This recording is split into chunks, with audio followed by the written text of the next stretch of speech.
уважаеми представители на медиите! Правим този кратък брифинг, за да представим нашият законопроект за изменение и допълнение на Изборния кодекс, който ние внасяме днес. Парламентарната група на Движението за права и свободи внася днес своя законопроект и своето виждане за промени в изборното законодателство. Промените, които предлагаме, са в няколко насоки.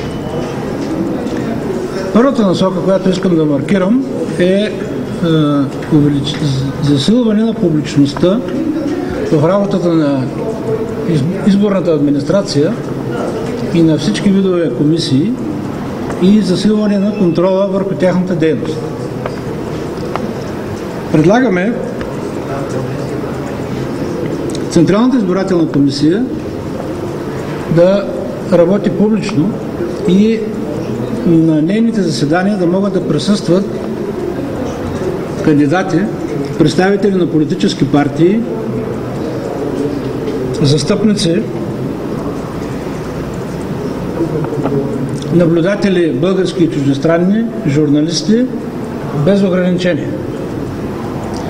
И ако те вземат отношение по определени въпроси, техните становища да бъдат отбелязвани в протоколите.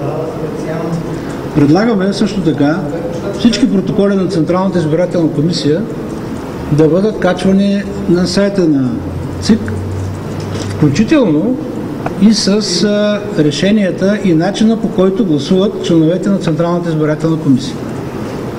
Освен това предлагаме заседанията на Централната избирателна комисия да се предават онлайн по интернет, така както Народното събрание постъпва с своите заседания.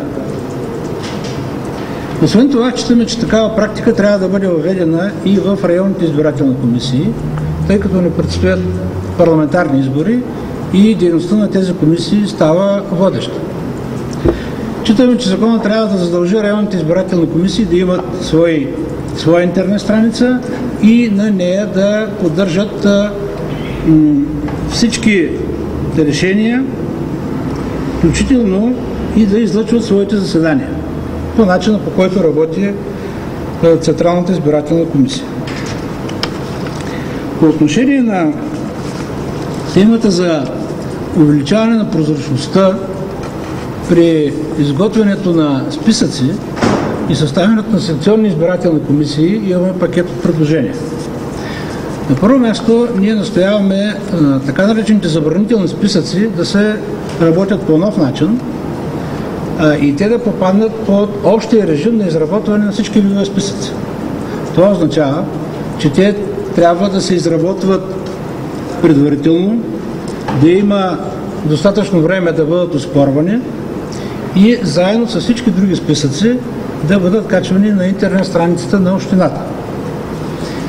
Контрола върху тези списъци трябва да бъде сведен не само до ниво районна избирателна комисия, а всеки, който оспорва присъствието си в забранителен списък или отсъствието му в нормален списък, да може да сезира Централната избирателна комисия.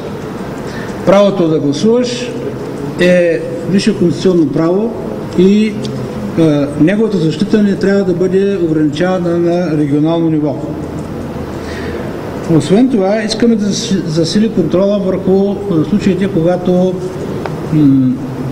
се извършват вписвания в деня на избора и когато има отказ от секционната избирателна комисия, този отказ да бъде атакуван до Централната избирателна комисия. Предвиждаме текстове, с които искаме да гарантираме, че местоположението на секционните избирателни комисии ще бъде в квартала, който е адрес по местоживеене на избирателите от тази комисия. Порочната практика избирателни секции от един квартал да се изпращат в другия край на града е нещо, което трябва да бъде пресечено.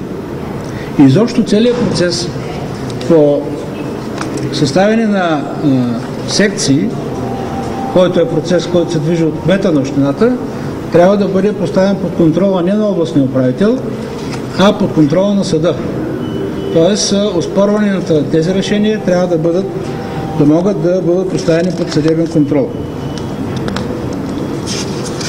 Трета група важни промени, които предлагаме, са във връзка с пресичане на създаваща се практика, действаща вече в момента, при която резултатите от изборите на ниво секционни комисии след това биват подменени. Искаме да създадем механизъм, който да препятства такава порочна практика, която понякога участват цели секционни комисии. На първо място настояваме в секционния протокол да бъдат описвани всички бюлетини. Брой на получените в секцията бюлетини, брой на празните бюлетини, брой на анулираните бюлетини, брой на бюлетините в пликове и брой на бюлетините без пликове. Само така, чрез тези контроли, ще се пресече практиката за използване за манипулиране на резултатите чрез неизползваните бюлетини. Освен това, искаме да се промени закона и не просто застъпниците да имат право да получават препис-извлечение от протокола.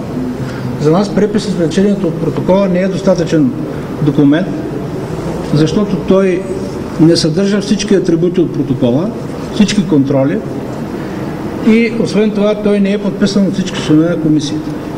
Настояваме да се създаде правило, съгласно което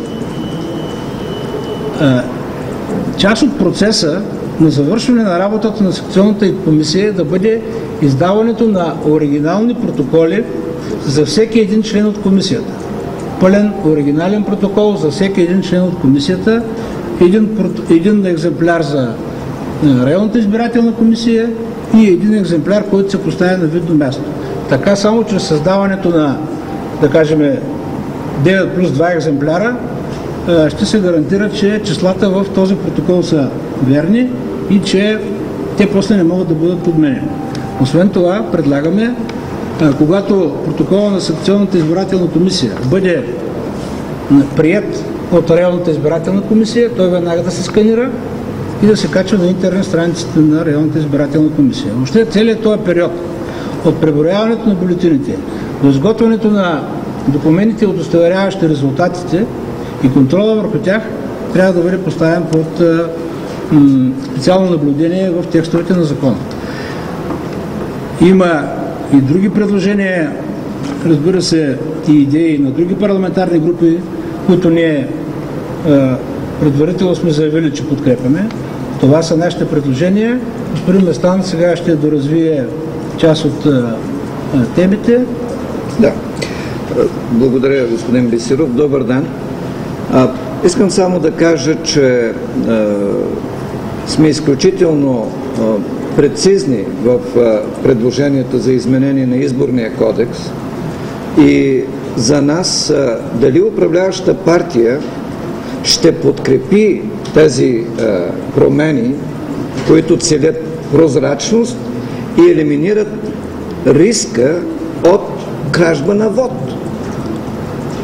Дали управляващата партия ще подкрепи тези предложения, за нас е най-сигурният признак за това дали те готвят поредно манипулиране на изборните резултати. Защото няма никаква логика, например, да се откаже на всеки член на секционната избирателна комисия да получи протокола от секционната избирателна комисия, който да съдържа всички реквизити на изборния процес. Защо да се откаже това, ако някой няма идея в последствие да съставя служебни протоколи, каквито случаи имаше в София? Толкова по това конкретно предложение. Сега, онова, на което искам да обърна вашето внимание, е свързано с една много ясна препоръка в доклада на наблюдателите от ОССЕ. Става въпрос за възможността на предизборни срещи, събрания и митинги при необходимост и ако се осигури превод, да може да се използват и други езици, освен българския. Ние имаме съвършено конкретно предложение, с което целим да отпадне ограничението кампанията да се води само на български език. Искам да обърна вниманието ви, че в основния закон няма изрично ограничение за това. Прекалено манипулативно се чете основният закон